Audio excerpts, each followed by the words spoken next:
I wasn't expecting this. I walked into their new house, bright, clean, and filled with boxes, and there it was, that manila envelope with my name on it. "You're out," they said, like it was just business. But I wasn't going down like that. This wasn't the end, it was only the beginning. Before we continue, let me know in the comments where you're watching from. I honestly love reading each one. And don't forget to like and subscribe. Now, enjoy the story. I'm in my late 40s, and until last month, I had been living in the same small town where I grew up. It wasn't the most glamorous life, but it was mine. I had a small apartment, a job working customer service for an online retailer, and a circle of friends who made life bearable. I wasn't exactly successful in the way the world measures success, but I was content. At least, I thought I was. It wasn't until my parents decided to sell their house and move to a fancy new neighborhood that things began to unravel. I hadn't been particularly close with them over the years, but we kept in touch. They were always the kind of people who expected more from me than I could give. I didn't have the college degree they wanted me to have. I didn't own a house or run a business like they thought I should, but they were my parents, and I always tried to show up for them when it mattered.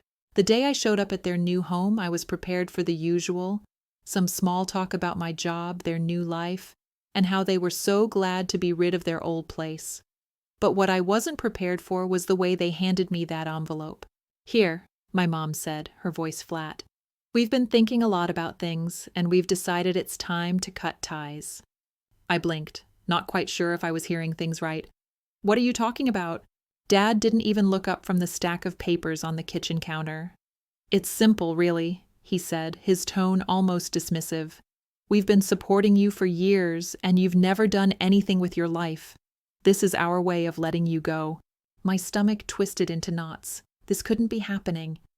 "You're giving me a termination contract?" I asked, my voice shaking. "Think of it as closing a chapter," my mom added, her smile thin. I didn't know what to say. How could they do this?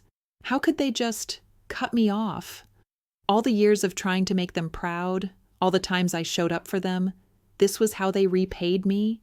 I stared at the contract in my hands, feeling a mixture of anger, disbelief, and something darker I couldn't quite place. "You think this is how it ends?" I whispered, my voice suddenly stronger than I felt. My parents exchanged a glance, and for a second, I thought I saw something flicker between them, a hesitation. But it was gone as quickly as it appeared. "You're an adult now, Jane. It's time for you to figure things out on your own," Dad said, finally meeting my eyes. "We're done." I didn't say anything after that. I just stood there, staring at the contract, feeling the weight of it pressing down on me. My parents had never been warm, but this was something else. This wasn't just cutting ties. This was an act of betrayal. And it hurt, more than I cared to admit. But the thing is, I wasn't just going to walk away. I wasn't going to let this slide. Not after everything. They had no idea who they were dealing with. I spent the rest of the day at their new house, but I wasn't really there. I was somewhere else, caught in my head, trying to piece together what had just happened. After the contract was handed to me, I couldn't bring myself to leave. Something kept me there, even though every part of me wanted to walk out that door. Maybe it was the years of guilt that I hadn't done more with my life. Maybe it was because part of me was still hoping they'd take it back, admit they were wrong. But deep down, I knew they wouldn't. They had made up their minds. They were done with me. I sat in the guest room, staring out of the window at the pristine lawn and the neatly trimmed hedges. The house was too perfect, too new.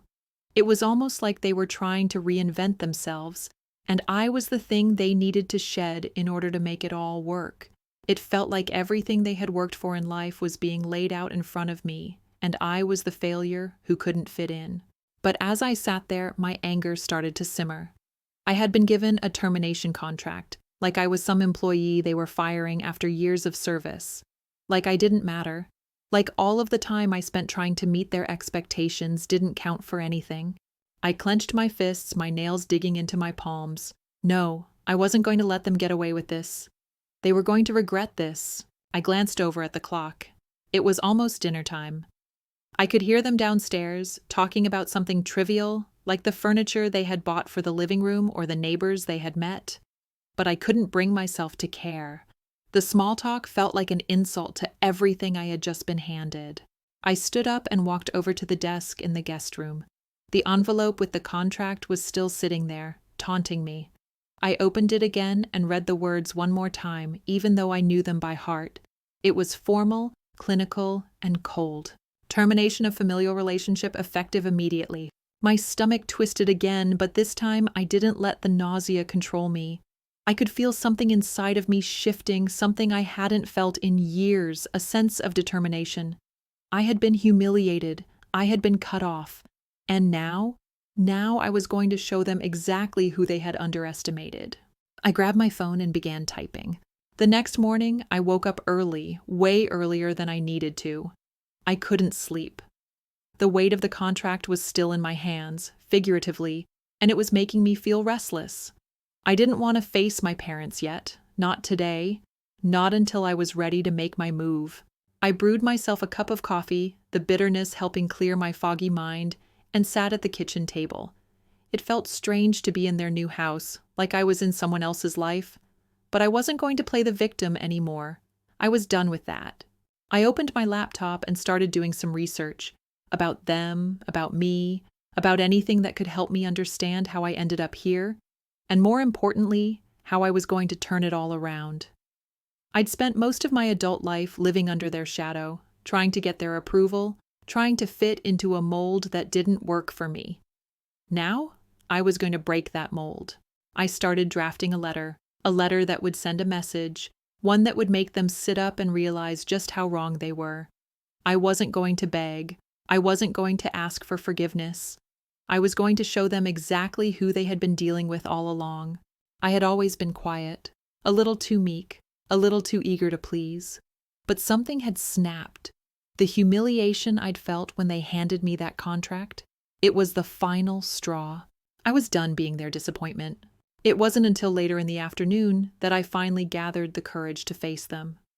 I had printed the letter, sealed it in an envelope, and walked downstairs with a determination I hadn't felt in years. They were sitting in the living room, casually discussing what color to paint the walls. They didn't even look up when I entered. "Hey, I need to talk to you both," I said, my voice steady but firm. Dad glanced over, a little surprised, but he didn't say anything. Mom was still absorbed in the paint samples. "I've been thinking," I began, "about what you said earlier." Dad set down his cup of coffee and raised an eyebrow. "Yeah? And I've decided," I continued, stepping forward and placing the envelope on the coffee table between us, "that I'm not just going to walk away. You think this is over? Well, it's not. This is just the beginning." I saw their expressions change in real time, from indifferent to confused to nervous. Mom leaned forward slightly. "What do you mean?" I met her eyes and let a small, knowing smile curl at the corner of my mouth. "You really think you're the only ones who can make decisions for my life? You really think you can cut me off like that and expect me to just fade into the background? Think again." I paused for a second, then added, "I've spent my entire life under your thumb, doing what you wanted, trying to get your approval. But I'm done with that. I'm going to show you exactly who I am, and what happens when you try to write someone off." And with that, I turned and walked out of the room, leaving them stunned and speechless behind me. The days that followed felt surreal. I spent most of my time holed up in a small cafe down the street from my parents' new place, using the time to refine my plan. I had been pushed to the edge, but now the thrill of taking control was starting to sink in. I had no idea where this path would lead, but one thing was certain. I was no longer the person they thought I was. I had spent too many years just accepting things, letting their expectations define my worth, letting their opinions shape my choices. But now I was going to rewrite my story, and it would start with showing them just how wrong they were about me. The first step in my plan was simple. I needed money. Not just to survive, but to make a point. I wasn't going to beg for their help anymore. They had cut me off, so I was going to show them what I could do on my own. I reached out to a few old contacts from my past jobs. It felt strange, almost embarrassing, but I needed work. I needed something that would give me the freedom to build a life that didn't rely on them. One of my old colleagues, Jenna, had a marketing firm and she was looking for freelance writers. It wasn't much, but it was a start. I sat down at the cafe, typing out my resume and sending it off, praying that someone would give me a chance. The clock ticked by slowly. I could hear the clink of coffee cups around me, the hum of chatter in the background, but it all felt distant, like I was in a different world. The next morning, my phone buzzed. Jenna had responded, "Hey Jane, I'd love to have you on board. Let's meet and discuss some projects. You've got the skills, no doubt." I couldn't stop the grin that spread across my face. This was it.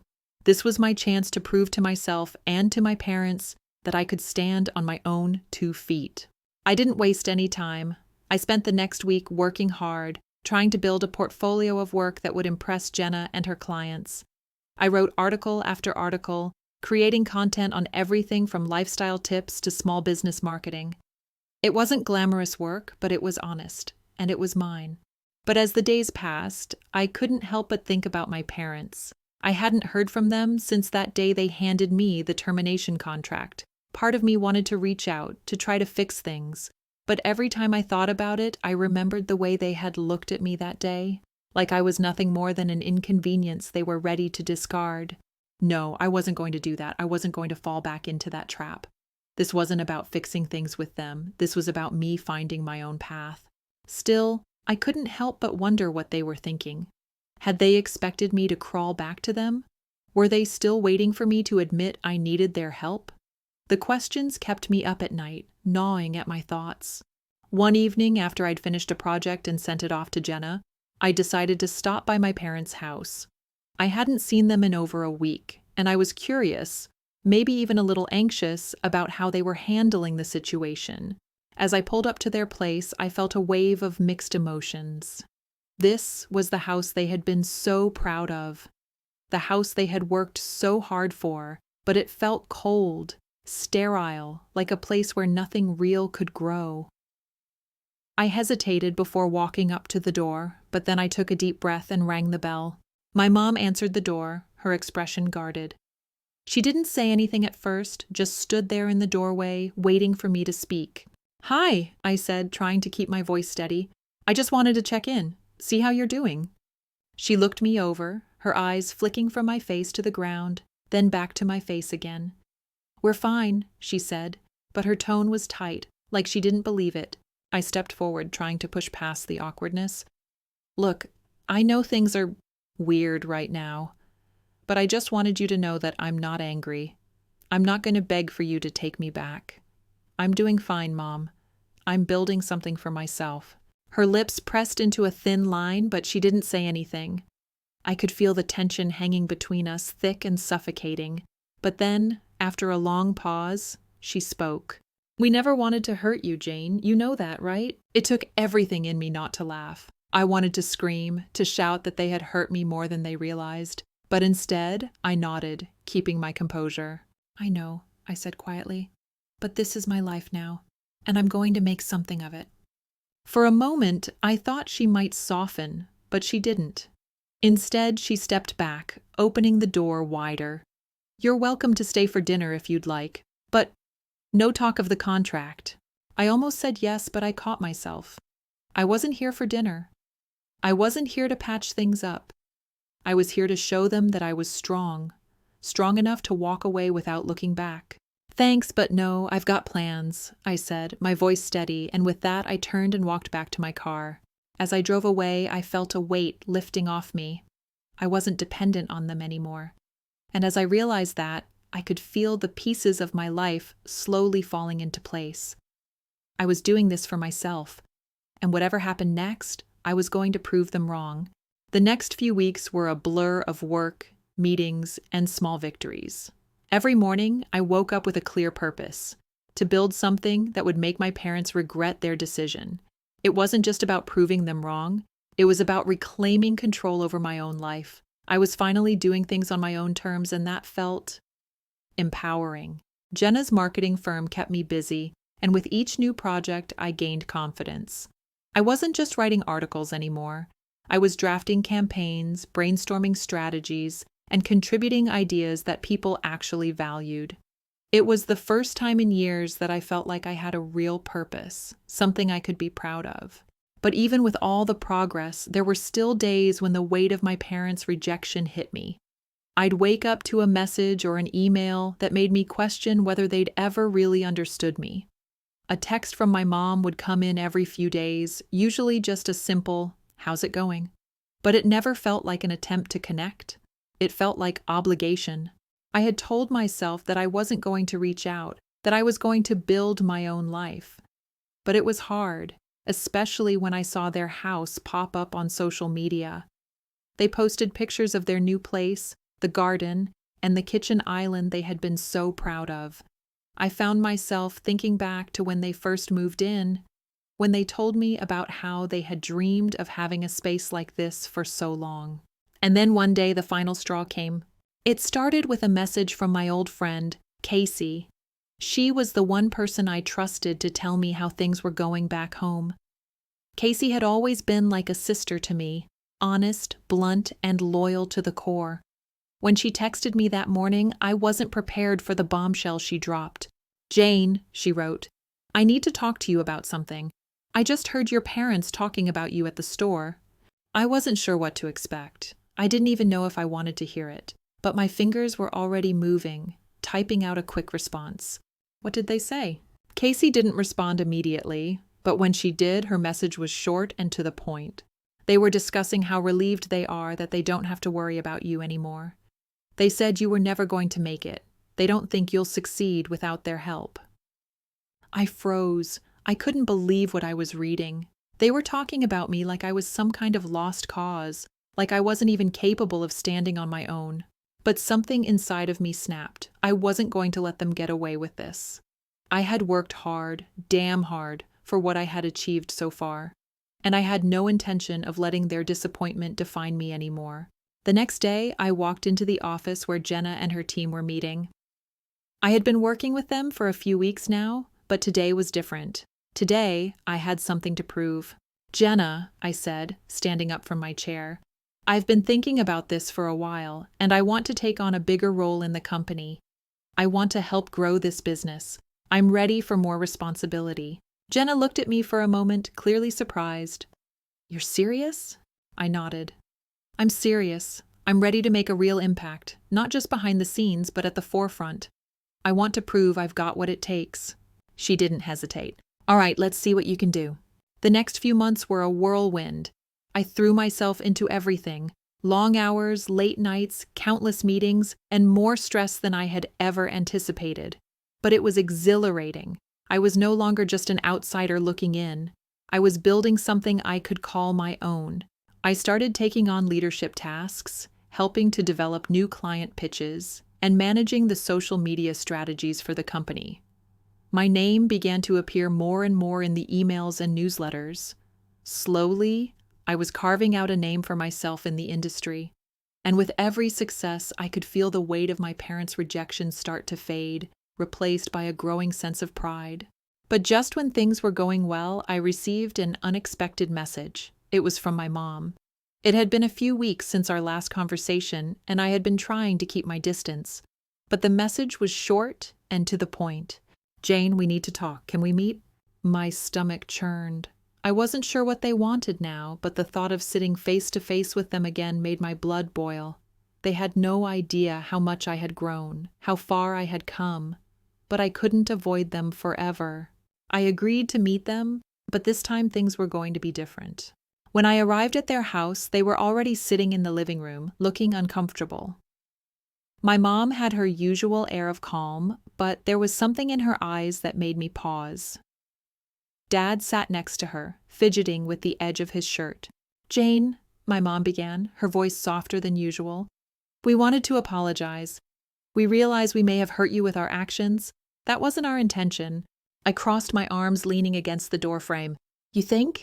Dad cleared his throat. "We were wrong. We were trying to do what was best for you, but we realize now that we—" "No," I interrupted, my voice cutting through the air. "You didn't do what was best for me. You did what was easiest for you. You didn't want to face the reality that I was different from what you expected, and so you cut me off. There was silence in the room as my words hung in the air. For a moment, it felt like everything was frozen. But then, my mom spoke again. "We didn't realize how much we hurt you, but we see now. We see now how strong you are, and we're proud of you." It wasn't an apology I had expected. It wasn't what I had been hoping for. But in that moment, I realized something. I didn't need their approval anymore. I had already given myself the validation I needed. "I don't need your approval," I said, finally letting the words flow. "I've already proved it to myself." And with that, I walked out of their house for the last time. It had been nearly a year since that conversation with my parents. A year since I had taken full control of my life, and I could see the changes everywhere. My business was growing, my confidence was skyrocketing, and I was more independent than I had ever been. But even as I achieved everything I had set out to do, there was still a part of me that couldn't quite shake off the feeling of being abandoned. Sure, I had come a long way. Sure, I had proven to myself that I didn't need them. But the wound of their rejection, of how they had just cut me off without a second thought, still stung. And no matter how hard I tried to ignore it, there were moments when it would all resurface. Like when I'd get a call from someone I knew, casually mentioning how they had run into my parents at the grocery store, or how my mom had shared a little too much about her garden updates at a local event. These little things, small conversations I didn't want to be a part of, still had the ability to chip away at my armor. But then there was a shift. It was subtle at first, almost imperceptible. I started getting calls from potential clients who had heard about me through word of mouth. People I didn't even know were now asking for my help. It was a game changer. This wasn't just a freelance job anymore. This was becoming a career. One morning, I woke up to an email that would alter the entire course of my life. It was from a company called Thrive Digital. They had been in the industry for years, but recently they were looking for someone with my skill set to head up a new department. The email was clear. This wasn't just some opportunity. This was an offer that could change everything. I read the email twice before my hands started to shake. This was what I had been working for, what I had been building all this time. And now, it was finally happening. I was about to step into something bigger than I had ever imagined. But there was a catch. The interview was scheduled for the following afternoon, and the location was in a ritzy part of town I had never even considered stepping foot in. This wasn't some small cafe meeting or a humble office space. This was corporate headquarters, complete with towering glass buildings and shiny conference rooms. The kind of place my parents had always wanted me to work for. The kind of place they had always thought I couldn't get into. My heart raced, not from fear, but from excitement. This was the final piece to the puzzle. If I landed this job, if I was able to secure this opportunity, there would be no question left about my worth. I would have everything I needed to show them exactly who they had cut off. The next day, I arrived at the office building early. I couldn't help but feel small, walking through the gleaming lobby, surrounded by polished marble floors and expensive-looking furniture. The receptionist was polite, but I could tell she could already tell I wasn't one of the regulars. My dress, though nice, wasn't exactly designer. But I didn't care. I wasn't here to impress anyone with my clothes. I was here to impress them with my talent, my vision, and my drive. The interview went better than I expected. The hiring manager, Amanda, was smart, direct, and seemed genuinely interested in the ideas I had for growing the business. I presented my portfolio confidently, explaining how I had helped build brands from the ground up and how I could bring that same energy to Thrive Digital. I was leaving nothing to chance. I had prepared for this moment for weeks, researching the company, anticipating their questions, and formulating responses that showcased my strengths without being boastful. The more we talked, the more I realized this job was mine. Amanda leaned back in her chair, studying me for a moment before speaking. "You've got an impressive background, Jane, and from what I've seen here, you're someone who knows how to get things done. We're offering you the position, effective immediately. The salary is competitive, and we can discuss benefits when you're ready." I smiled, but inside I was nearly bursting with excitement. This was it. This was the moment I had been working toward. But then something strange happened. A feeling of doubt crept in. I wanted this job, of course. It was everything I had dreamed of, and I knew I could make a real difference there. But there was a part of me, just a small part, that was afraid to take it. What if my parents were right? What if, despite everything I had done, I wasn't good enough for this world? What if I was just pretending? I pushed those thoughts away quickly. I wasn't pretending, I had earned this. Yes, I said firmly, I accept. The next few weeks flew by. I started my new role at Thrive Digital, diving into projects that challenged me in ways I had never expected. The work was tough, but I thrived under pressure. Every day was a new lesson, a new opportunity to prove my worth, not just to the company, but to myself. And then, one day out of nowhere, I received another message. It was from my mom. "Jane," the text read, "we've been thinking a lot about you lately. We want to make things right. Can we talk?" I stared at the message for what felt like an eternity. Part of me wanted to ignore it. After all, I had spent so much time trying to move on, to build something without their involvement. But the other part of me, deep down, was curious. I had worked so hard, gotten so far, and part of me wondered if there was some piece of closure I was missing. I had no idea how this conversation would go, but one thing was for sure. I wasn't the same person I had been when they first cut me off. I was stronger, more confident, and more than ready to face whatever came next. I wasn't sure what I expected when I read that message from my mom. There had been so many years of silence, of empty gestures and unsaid words, that the idea of them suddenly wanting to make things right felt surreal. But I had learned over the past year to trust my instincts. They had guided me to places I hadn't thought I'd ever be able to reach, and I wasn't going to ignore them now. I took a deep breath and responded, "Sure, we can talk, but only if we're being honest with each other." The reply came quickly. "We will be, I promise." And just like that, I found myself standing in front of their house once again. It was the same house, the same garden, the same brick walls that had felt so suffocating when I'd left. But now they didn't hold the same weight, not anymore.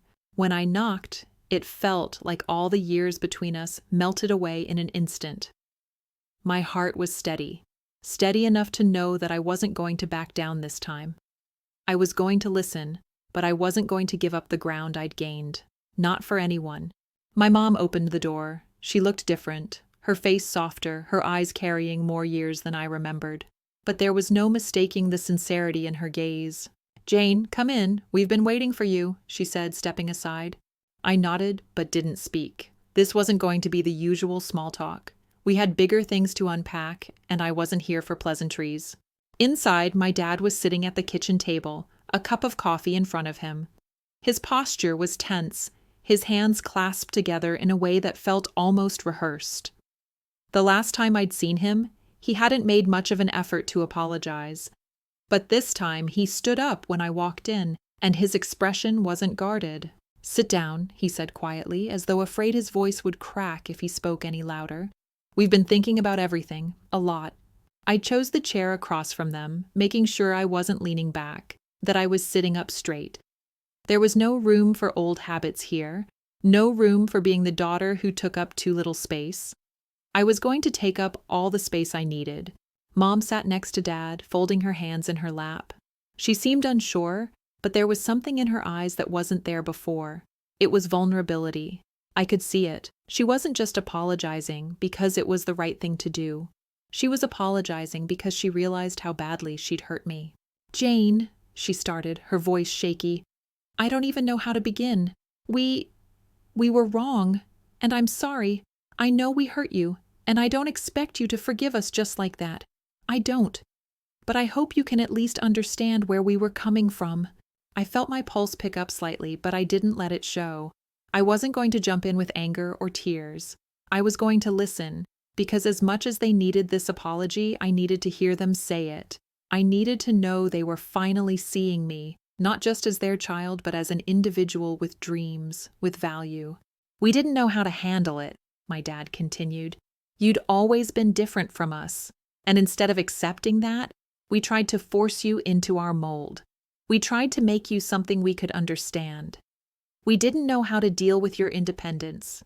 We thought, Maybe if we kept you close, if we controlled things, you'd never go down the path we feared.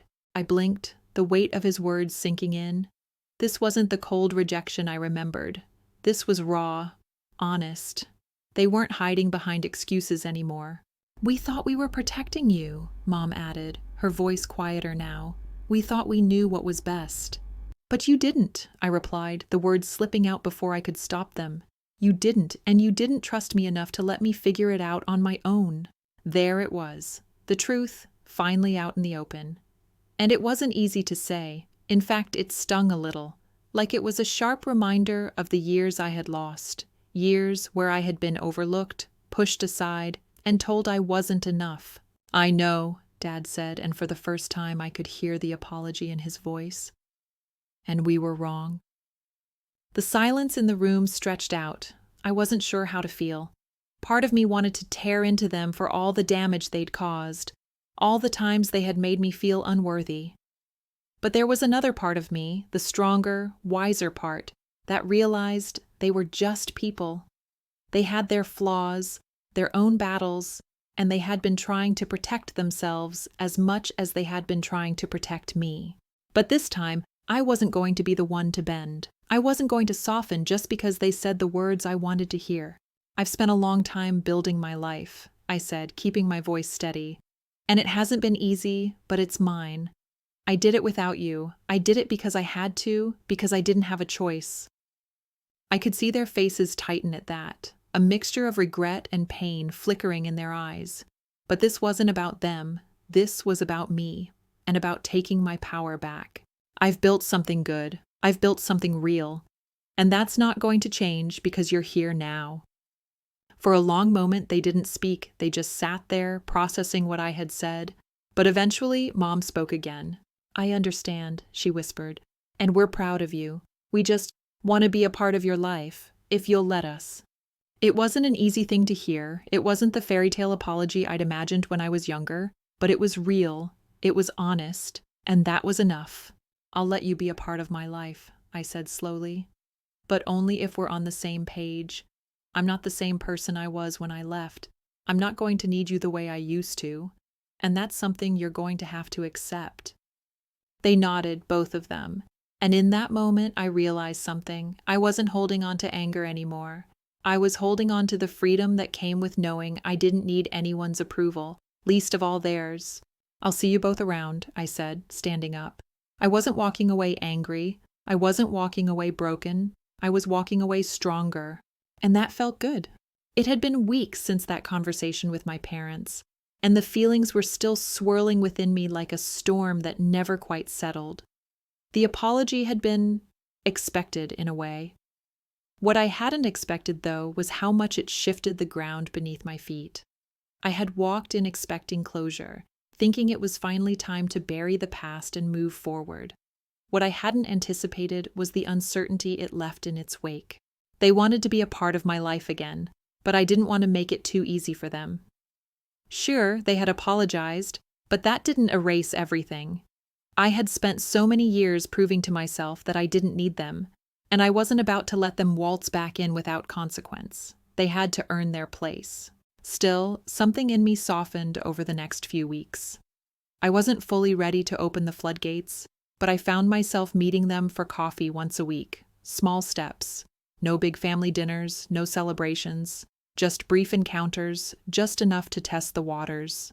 But then an unexpected phone call shattered that fragile balance. It was Amanda, the hiring manager from Thrive Digital. "Jane," her voice was tense, "we need to talk." I instantly felt a cold pang of dread. I had been doing my best, excelling in my role, but in the back of my mind I couldn't shake the thought that something might go wrong. Something always did, didn't it? "Is everything okay?" I asked, trying to sound calm. "Honestly, no. There's been a restructuring at the company and, well, I'm afraid we have to let you go." I blinked, my mind struggling to keep up. Let me go? After everything? After all I had worked for? "I don't understand," I said, trying to keep the panic from creeping into my voice. "I've been doing great. I've been getting results."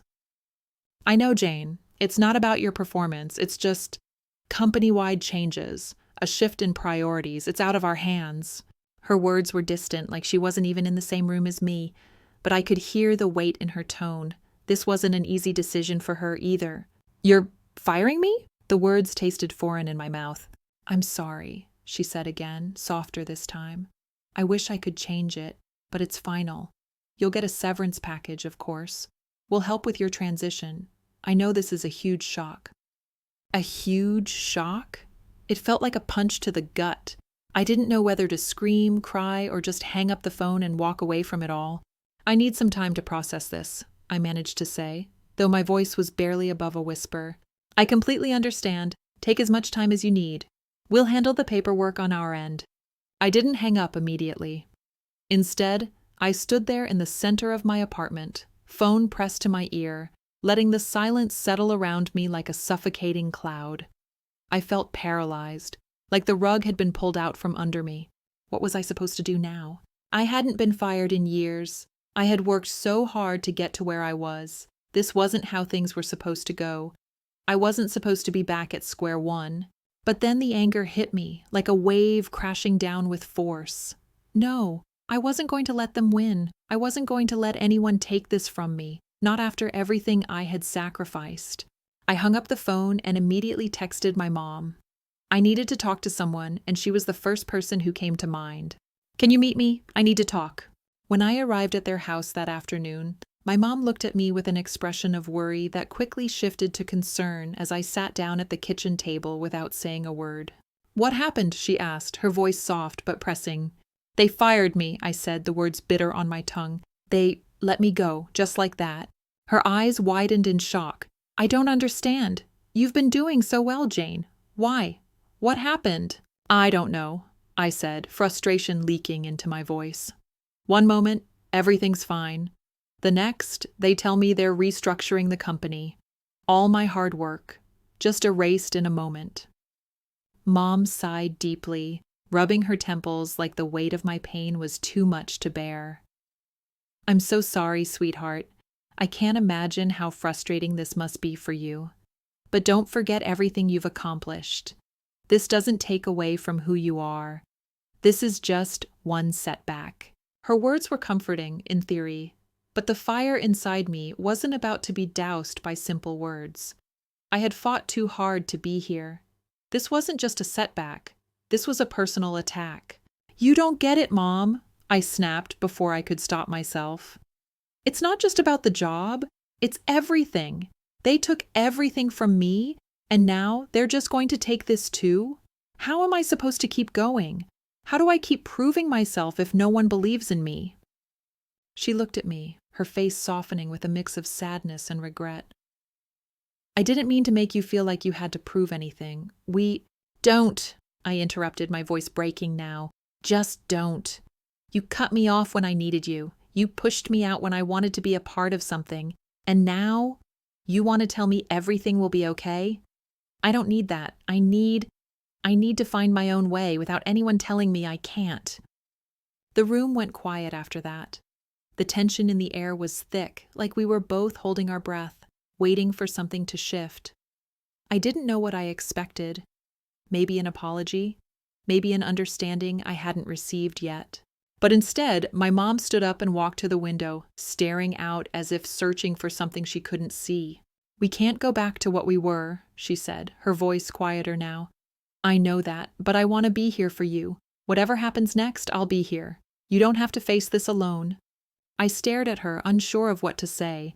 Part of me wanted to scream, to throw everything in her face, but the other part, the part that had longed for this very thing, her acknowledgement, her willingness to try again, quietly thanked her. "Thanks, Mom," I said, my voice thick. I didn't know what tomorrow would bring. I didn't know if I'd find another job, or if I'd have to start from scratch. But one thing was certain. I wouldn't let this break me. Not again. The next few days were a blur. I couldn't focus on anything for too long. Every time I tried to look for new opportunities, my mind drifted back to the feeling of having everything ripped away from me. I was angry. Angry at the company. Angry at myself for thinking I was finally safe. But mostly, I was angry at the years I had wasted trying to prove myself to others, especially my parents. But amidst all the chaos, something inside me started to shift. I hadn't felt this raw, this real, in a long time. And maybe, just maybe, that was what I needed. I wasn't going to be another person's casualty. I wasn't going to let anyone dictate my future again. The first step was reclaiming my confidence. I dug through my old notebooks, looking for ideas that I had pushed aside in the wake of the corporate grind. I had always wanted to start my own business. Why not now? What did I have to lose? My fingers flew across the keyboard as I began drafting a business plan. I didn't know exactly what shape it would take yet. Maybe a consultancy, maybe something creative. But whatever it was, it would be mine, and it would rise from the ashes of my own determination. It was late one evening when I sent an email to Amanda. I had never expected to reach out to her again after being let go, but something inside me told me to follow through. Amanda, I typed, I know the company is restructuring, but I'm not going to let this stop me. Thank you for the opportunity, and I hope we can cross paths again in the future. I'm already working on something new. I hit send before I could second-guess myself. As the days passed, I could feel the weight of my old life, the one that had been controlled by others, the one where I had been afraid to take risks, start to lift. I wasn't going to play by anyone's rules anymore, not even my parents. The next week, I had a call with a friend from college who had always been a bit of a risk taker. Her name was Carla, and she had started her own small tech company a few years ago. She had always believed in me, even when I couldn't believe in myself. Jane, I've been hearing some things. I think you might want to talk to a few people, she said, her voice upbeat as usual.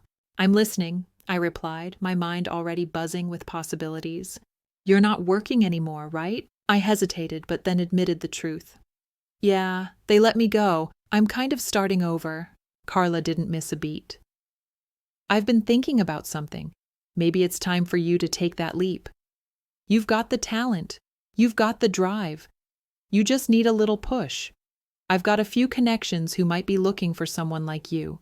I'm listening, I repeated, feeling that familiar spark of hope starting to light up again. She gave me some names, some numbers. And before I knew it, I was setting up meetings with potential collaborators, business partners, and clients.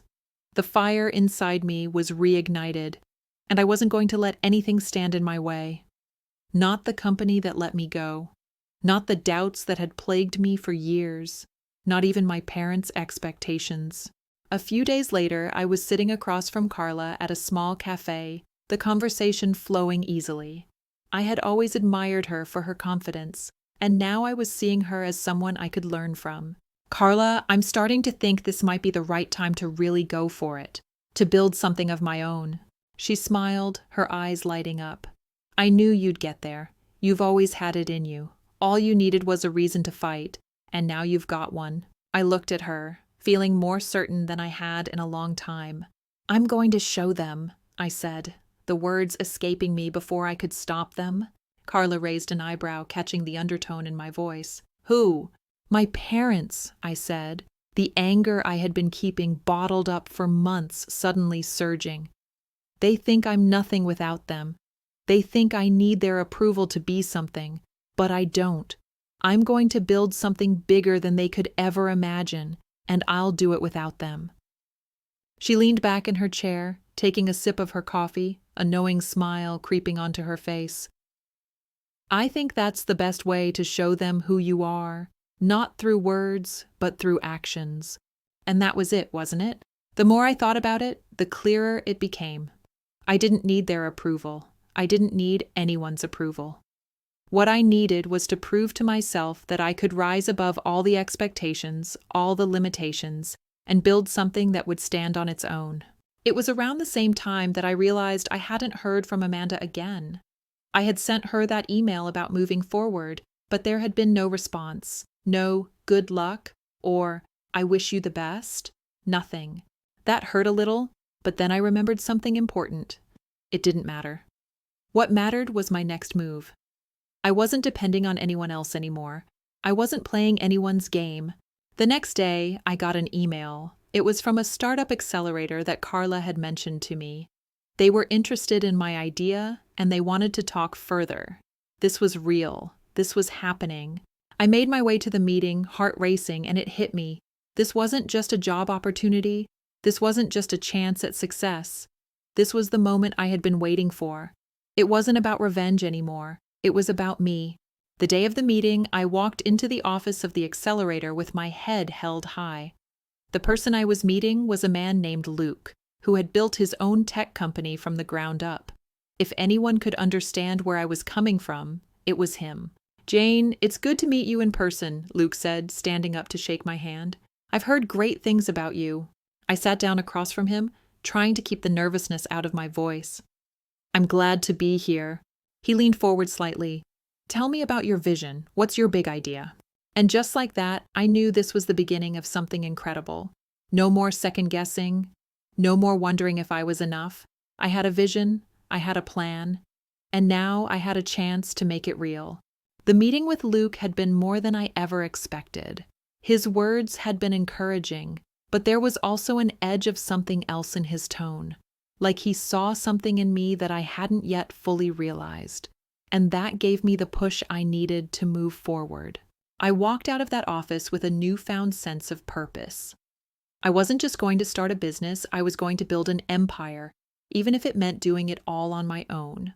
Back at home that evening, I sat at my desk and started working late into the night.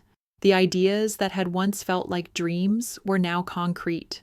I knew what I wanted to do, how I wanted to do it, and, most importantly, why I was doing it.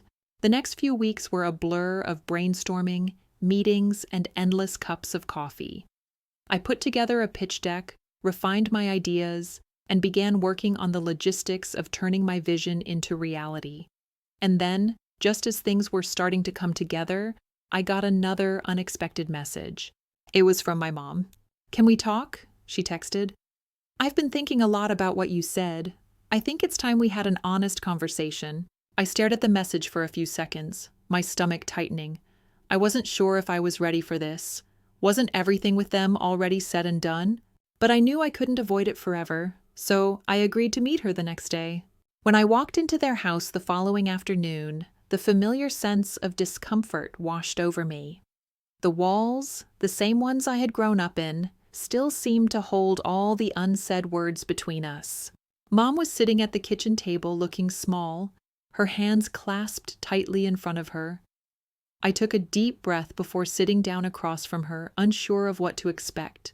"I've been thinking about what happened," she began, her voice soft, "and I can't help but feel like I've failed you. You've always been independent, but I see now that we pushed you away when you needed us the most." I wasn't sure how to respond. Part of me wanted to lash out, to remind her of everything I had gone through, but another part of me, the part that had been hurt and yet still wanted to find some kind of resolution, kept quiet, waiting for her to finish. "I don't know if I can make it right," she continued, her voice trembling, "but I want to try. I want to be a better mother to you, Jane." The words hung in the air, and for a moment I didn't know what to say. Could I forgive her? Could I allow her back into my life without feeling like I was losing myself again? "I don't know if I can just forget everything, Mom," I finally said, my voice steady despite the conflict inside me. "But I'm willing to try, not because you want me to, but because I want to see if there's still something between us." She nodded, looking almost relieved. "That's all I can ask for." We sat there for a long time in silence, and for the first time in years, I didn't feel the pressure of expectations crushing me. It was a slow process, but it felt like the first real step toward healing. I wasn't going to let the past dictate my future, but I was also ready to see if there was any way forward with her, on my terms. As the weeks passed, I continued to push forward with my business. I had secured a few initial clients, and things were moving faster than I had anticipated. There were bumps along the way, of course, finding a reliable team, handling the financial side of things, navigating the challenges of being a one-woman show. But I had never been one to shy away from hard work.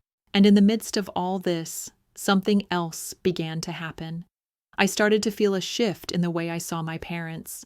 My relationship with them was still strained, but I didn't feel so lost anymore. The resentment that had once consumed me was starting to melt away, replaced by a cautious hope. Maybe things could be different. Maybe they could see me for who I truly was, not just the version of me they wanted me to be. It wasn't an easy road, but it was one I was ready to walk. And as for the people who had doubted me, the ones who had written me off, well, I wasn't worried about them anymore. The night I got my first big deal felt like a turning point. I had been up late, finalizing some details for a new project, when my phone buzzed. It was a notification from an email. I hesitated for a second before clicking it open. The subject line read, "Congratulations. Your proposal has been accepted." I stared at the screen, my heart racing. It was a huge contract, the kind of deal I had only dreamed of when I first started putting my plans together. And now it was real. I had done it. I had built something of my own, something that mattered. It wasn't just about the money or the success, though. It was about proving to myself that I could stand tall, no matter what life threw at me. I had come so far, and now I was ready for whatever came next. But as I sat there, basking in the quiet triumph of the moment, I couldn't help but think about my parents. I had spent so long resenting them, but here I was, finally succeeding, not because of them, but in spite of them. And that, in a way, felt like the ultimate victory. As the days passed, the weight of what I had accomplished started to sink in. I was no longer working for someone else, no longer living to fulfill expectations that weren't mine to begin with. My business was taking shape, and with each new partnership, every positive review from a client, I felt more and more like the woman I had always been capable of becoming. It wasn't just about success anymore, it was about freedom. The freedom to make choices that were mine, to shape a future that had nothing to do with proving myself to anyone. But as with every journey, the past had a way of creeping in at the most unexpected moments. I hadn't spoken to my parents much since our last conversation. I had given them space, and they had done the same for me. For a while, I was content to let things breathe. But there were still moments, late at night, when the weight of the world seemed to come crashing down, that I couldn't shake the feeling that something was missing. I had proven my worth in the professional world, but I couldn't ignore the knot in my stomach when I thought about my family. Could I ever really be at peace with them? Could I ever forgive them completely?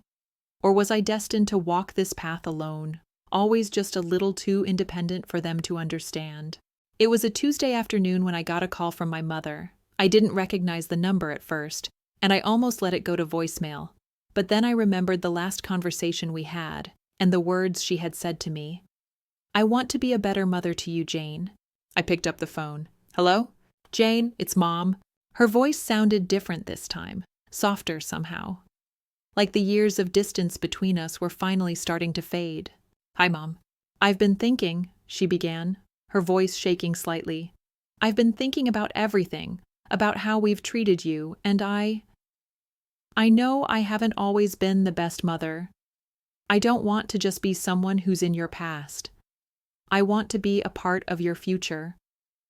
My throat tightened. I wasn't sure how to respond, but something in her voice told me this was more than just an apology. This was a real attempt at reconciliation. "I don't know what that looks like yet," she continued, "but I'm ready to try, not because you owe me anything, but because I owe it to you." A long silence followed. I could hear the weight of her words, how much they cost her, how much they had cost me.